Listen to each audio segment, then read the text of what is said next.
चलिए जानते हैं झारखंड के सिलेक्टेड काम की महत्वपूर्ण 15 बड़ी खबरों को सिर्फ 10 मिनट में। पर अभी तक वीडियो को लाइक और सब्सक्राइब नहीं किए हैं तो जरूर कर लें और वीडियो को कहां से देख रहे हैं कमेंट में जरूर लिखें। 15 दिन में पूरा करें मैया योजना के आवेदनों का वेरिफिकेशन। सीएम हेमंत ने मेडिकल कॉलेजों में हेलीपैड बनाने का दिया निर्देश।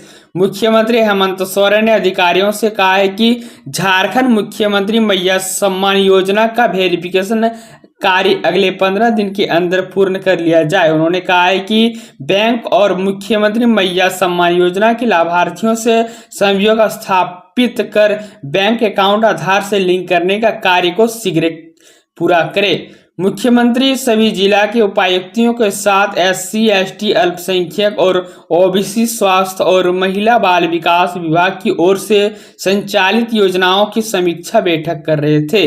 बैठक में मुख्यमंत्री ने अधिकारियों को निर्देश दिया है कि जिला स्तर पर योजनाओं के समन्वय में गति लाएं ताकि विकास की राह में खड़े अंतिम व्यक्ति तक राज्य सरकार की ओर से संचालित महत्वाकांक्षी योजनाओं को पहुंचाया जा सके।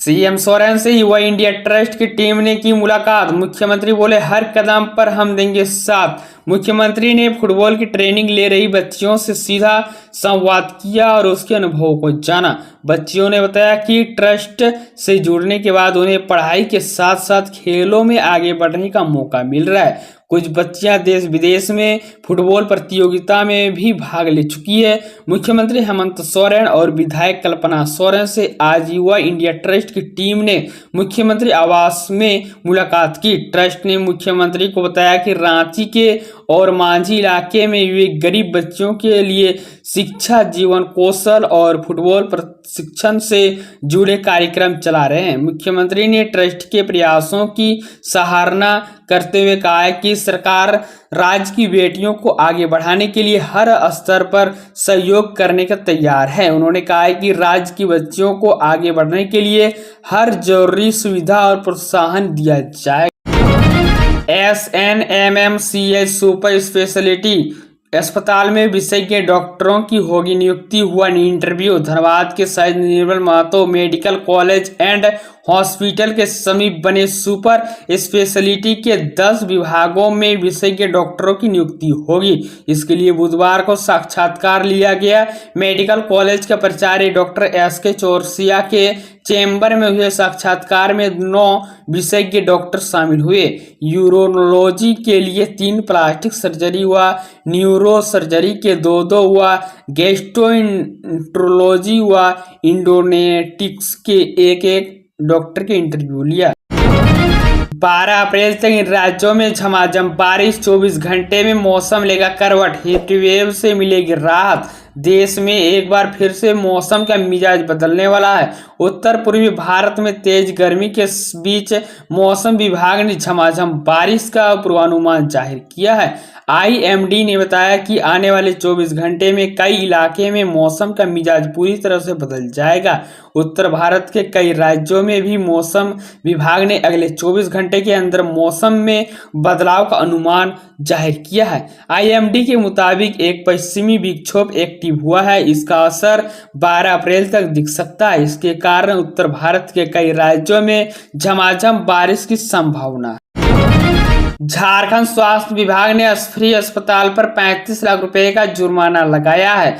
झारखंड स्वास्थ्य विभाग ने अस्फी अस्पताल पर 35 लाख रुपए का जुर्माना लगाया है। यह जुर्माना आयुष्मान भारत योजना में गड़बड़ी के आरोप में लगाया है। जुर्माने की राशि आयुष्मान में गड़बड़ी की गई राशि का 5 गुना है। स्वास्थ्य अधिकारियों के अनुसार जुर्माने की राशि अदा नहीं करने की स्थिति में संस्थान के खिलाफ कार्रवाई की जाएगी।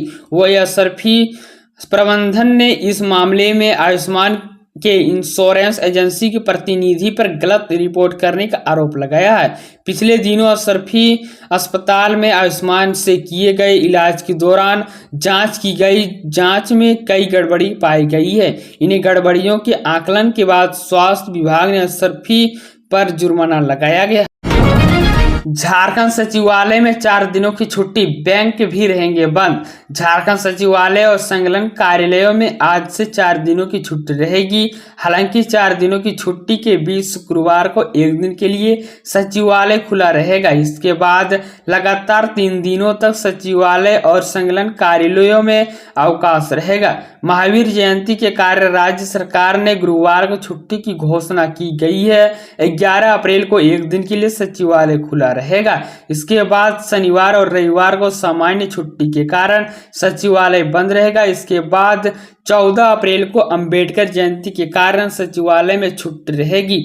सचिवालय के कई कर्मियों ने तो पहले इस शुक्रवार के लिए लीव ले ली है। इसके कार्मिकों को एक साथ लगातार 5 दिनों की छुट्टी मिल जाएगी।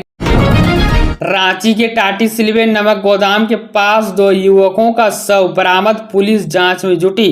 रांची पुरलिया रोड के टाटीसिलवे नमक गोदाम के समीप सड़क किनारे बने गड्ढे से पुलिस ने 2 युवकों का शव बरामद किया है, जहां उनकी बाइक भी गिरी हुई मिली। साथ ही घटनास्थल के पास से एक पिस्तौल भी बरामद किया गया। स्थानीय लोगों की सूचना पर पहुंची टाटीसिलवे पुलिस ने शव को कब्जे में लेकर पोस्टमार्टम के लिए भेज दिया गया है। अभी तक मृतकों की मौत की वजह नहीं पता चली है। पुलिस का कहना है कि पोस्टमार्टम रिपोर्ट आने के बाद ही यह स्पष्ट हो पाएगा। जानकारी के अनुसार गुरुवार की सुबह स्थानीय लोगों ने गड्ढे में शव देखकर टाटीसिलवे पुलिस को सूचना दी। मौके पर पहुंची पुलिस ने शव और बाइक को गड्ढे से बाहर निकाला। स्थानीय लोगों से पूछताछ कर मृतकों की पहचान कराने का प्रयास किया, लेकिन सफलता नहीं मिल सकी। पुलिस ने बाइक के रजिस्ट्रेशन नंबर से उनकी पहचान करने की कोशिश की। उसके बाद उन दोनों की पहचान गुमला के सिसई निवासी संदीप साहू 22 वर्षीय और गोपाल साहू की उम्र 25 से लेकर 26 के बीच बताई। झारखंड को मिलेगी एक और वंदे भारत ट्रेन, कुछ देर में तय हो जाएगी 600 किलोमीटर की दूरी। झारखंड को एक और वंदे भारत का तोहफा जल्द मिलने वाला है। टाटानगर से बनारस के लिए वंदे भारत एक्सप्रेस को जुलाई में चलाने की तैयारी शुरू की गई है। इसके लिए टाटानगर स्टेशन की वॉशिंग लाइन नंबर 3 को अपग्रेड कर हाई टेंशन सुविधा शुरू की गई है। यह वंदे भारत ट्रेनों के कोच की मरम्मत और धुलाई होगी। वही GI पाइप बिछाने का भी काम शुरू हो गया है। हालांकि टाटानगर के रेल अधिकारियों ने इस बारे में किसी सूचना से इनकार किया है। जानकर बताते हैं कि सितंबर 2024 से रेलवे बोर्ड में टाटानगर से बनारस 600 किलोमीटर के लिए स्लीपर मॉडल की वंदे भारत ट्रेन चलाने की योजना पर काम शुरू किया है। अगस्त 2024 में भी वंदे भारत ट्रेन के लिए टाटानगर की वॉशिंग लाइन नंबर 1 में हाई टेंशन तार पहली बार दौड़ाया गया था। टाटानगर से अभी बिहार के पटना और ओडिशा के ब्रह्मपुर के लिए वंदे भारत ट्रेन चलती है, जबकि सितंबर 2023 में रांची और सितंबर 2024 से राउरकेला से हावड़ा की वंदे भारत ट्रेन टाटानगर होकर सप्ताह में 6 दिन अप डाउन करती है। बिहार उत्तर प्रदेश के यात्रियों को सहूलियत होगी, क्योंकि अभी टाटानगर से बनारस के लिए प्रतिदिन ट्रेन की सुविधा नहीं। ड्रीम 11 पर 5 लाख रुपए गंवा चुके झारखंड के इस शख्स की लगी लॉटरी। GT वर्सेस RR के मैच में जीता 3 करोड़ रुपए। पलामू जिले के सदर प्रखंड के सुगा कोड़िया गांव के तेलिया बांध में रहने वाली रवि मेहता के रातों रात किस्मत चमक गई। रवि मेहता ने GT और राजस्थान रॉयल्स के मैच में ड्रीम 11 पर टीम बनाकर 3 करोड़ रुपए जीत ली। उसने मात्र 49 रुपए में अपनी बनाई थी। खास यह बात कि वह अब तक ड्रीम 11 पर 5 लाख रुपए हार चुका है। कुछ दिन पहले चतरा के युवक ने भी ड्रीम 11 से करोड़ों रुपए जीता है।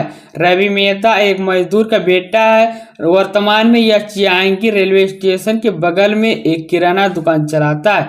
रवि ने बताया कि वह पिछले 8 साल से ड्रीम 11 पर टीम बनाकर अपनी किस्मत आजमा रहा था। इस दौरान वह अब तक इस प्लेटफॉर्म पर 5 लाख रुपए से अधिक गंवा चुका है। 9 अप्रैल को रवि मेहता IPL के हर मैच की तरह गुजरात टाइम्स और राजस्थान रॉयल्स के बीच होने वाले मैच के लिए ड्रीम 11 पर अपनी टीम बनाई। इस मैच के दौरान उसकी किस्मत ऐसी चमकी कि वह रातों रात वह करोड़पति बन गया। रवि ने बताया कि उसने जीत के बाद ड्रीम 11 से 1 करोड़ रुपए अपने खाते में विड्रॉ भी कर लिया और शेष राशि 24 घंटे के बाद उसने खाते में ट्रांसफर हो जाएगी। सुप्रीम कोर्ट के जस्टिस बी.आर. गवाई पहुंचे देवघर, बाबा बैद्यनाथ की पूजा अर्चना कर लिया आशीर्वाद। सुप्रीम कोर्ट के जस्टिस बी.आर. गवाई का गुरुवार को देवघर एयरपोर्ट पर आगमन हुआ। इसके बाद झारखंड हाईकोर्ट के जस्टिस सुजीत नारायण मिश्र, जस्टिस आनंद सेन एवं देवघर डीसी विशाल सागर ने बुके देकर उनका स्वागत किया। इसके पश्चात न्यायाधीश बी.आर. गवाई ने सब परिवार बाबा बैद्यनाथ की पूजा अर्चना कर बाबा का आशीर्वाद लिया। इससे पूर्व तीर्थ पुरोहितों की ओर से मंत्रों उच्चार के साथ उन्हें संकल्प कराया गया। इसके पश्चात न्यायाधीश की ओर से द्वादश ज्योतिर्लिंग का जलाभिषेक कर पूजा अर्चना की गई। इसके अलावा पूजा अर्चना पश्चात मौके पर उपस्थित विशाल सागर ने बी.आर. गवाई को भेंट रूप स्वीकृति चिन्ह और बाबा बैद्यनाथ का प्रसाद प्रदान किया। इस मौके पर जिला सत्र न्यायाधीश, पुलिस अध्यक्ष, अनुमंडल पदाधिकारी, बाबा मंदिर प्रभारी और संबंधित अधिकारी, दंडाधिकारी एवं पुलिस पदाधिकारी सहित अन्य उपस्थित।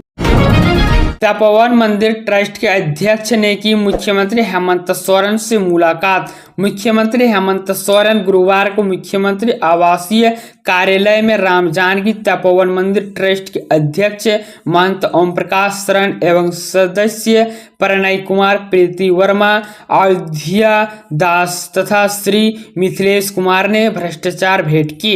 इस अवसर पर उन्होंने मुख्यमंत्री को 14 अप्रैल को राम जानकी तपोवन मंदिर के नवनिर्माण के लिए आयोजित होने वाले शिला पूजन कार्यालय में शामिल होने के लिए आमंत्रण किया। गोड्डा सांसद निशिकांत दुबे ने केंद्रीय रेल मंत्री अश्विनी वैष्णव के साथ हाल ही में एक विस्तृत बैठक की, जिसमें गोड्डा और संथल परगना क्षेत्र में रेल नेटवर्क के विस्तार पर चर्चा हुई।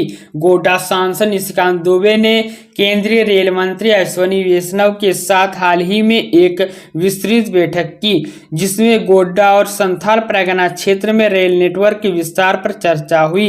इस बैठक में नई रेल लाइनों, गंगा पर रेल पुल और पैसेंजर ट्रेनों को शुरू करने जैसे कई महत्वपूर्ण प्रस्तावों को आगे बढ़ाने पर सहमति बनी। इन परियोजनाओं से क्षेत्र में कनेक्टिविटी और विकास को नया आयाम मिलेगा। गोड्डा से महागामा तक 28 किलोमीटर की रेल लाइन के लिए तुरंत निविदा प्रक्रिया शुरू करने पर सहमति बनी। यह परियोजना गोड्डा पीरपैंती रेल लाइन का हिस्सा है, जिसे केंद्र सरकार 468 करोड़ रुपए की लागत से 2 साल में पूरा करेगी। लॉन्च हुआ नया आधार ऐप, अब कहीं नहीं देनी होगी फोटोकॉपी। यूपीआई की तरह क्यूआर स्कैन करने पर होंगे सारे काम। मोदी सरकार ने एक नया आधार ऐप लॉन्च किया है। इससे यूजर्स को अपनी आधार से जुड़ी जानकारियां वेरिफिकेशन कराने के लिए किसी भी फिजिकल कार्ड या फोटोकॉपी की जरूरत नहीं होगी। देवघर वासियों के लिए बस स्टैंड का बदला पता, बागमारा में शुरू हुआ अंतर्राष्ट्रीय बस स्टैंड। झारखंड का देवघर बाबा नगरी के नाम से जाना जाता है। यहाँ भारत के साथ साथ दूसरे देशों से लोग भी भगवान शिव की पूजा करने आते हैं, इसलिए यात्रियों और पर्यटकों की सुविधा के लिए देवघर में बेहतर और बड़ा बस स्टैंड बनाया गया है। गुरुवार से इसकी शुरुआत हो गई है। इससे पहले नए बस स्टैंड से कई गाड़ियां रवाना हुई। यात्रियों ने इसका लाभ भी उठाया शुरू कर दिया गया है। बागमारा क्षेत्र में बनी अंतर्राष्ट्रीय बस स्टैंड पर बस पकड़ने आए एक यात्री ने कहा है कि नया बस स्टैंड निश्चित रूप से काफी बड़ा और अच्छा है। सुल्तानगंज जाने के लिए यात्री राजीव कुमार ने कहा है कि पुराने बस स्टैंड में किसी तरह की कोई सुविधा नहीं है। शहर में हर दिन जाम की समस्या से जूझना पड़ता था, लेकिन बागमारा क्षेत्र में नए बस स्टैंड के निर्माण से यात्रियों के साथ साथ आम लोगों को भी राहत महसूस हो। झारखंड की सड़कों पर जमी बर्फ की चादर, अगले 7 दिन होगी झमाझम बारिश, ऑरेंज अलर्ट। झारखंड के कई जिलों में बारिश देखने को मिली है। इस दौरान तेज हवाओं के साथ ओलावृष्टि भी हुई। शाम में हुई बारिश के बाद तेज हवाओं और ओलावृष्टि का दौर भी शुरू हो गया। कई इलाकों में सड़कों पर बर्फ की सफेद चादर सी जम गई। इस दौरान मौसम विभाग ने गुरुवार को तेज आंधी का ऑरेंज अलर्ट जारी किया गया है। मौसम विभाग से मिली जानकारी के अनुसार रांची समेत कोल्हान क्षेत्र, बोकारो, जामताड़ा, पलामू, रामगढ़, पाकुड़, दुमका, साहिबगंज आदि जिलों में गुरुवार को ओलावृष्टि का अलर्ट जारी किया गया। इस दौरान गढ़वा जिला मुख्यालय सहित सदर प्रखंड के विभिन्न ग्रामीण इलाकों में बुधवार शाम करीब 5 बजे तेज बारिश के साथ ओलावृष्टि हुई। ओलावृष्टि से खेतों में लगे दलहन, तिल फसलों के अलावा रबी फसल, विभिन्न सब्जियों और खपरेल घरों को भारी क्षति पहुंची। ओलावृष्टि के कारण आम में लगे फल भी झड़ गए। इसके अलावा महुआ के फल को भी नुकसान। इसी तरह झारखंड के रोजाना ताजा खबर पाने के लिए हमारे चैनल को जरूर सब्सक्राइब करें।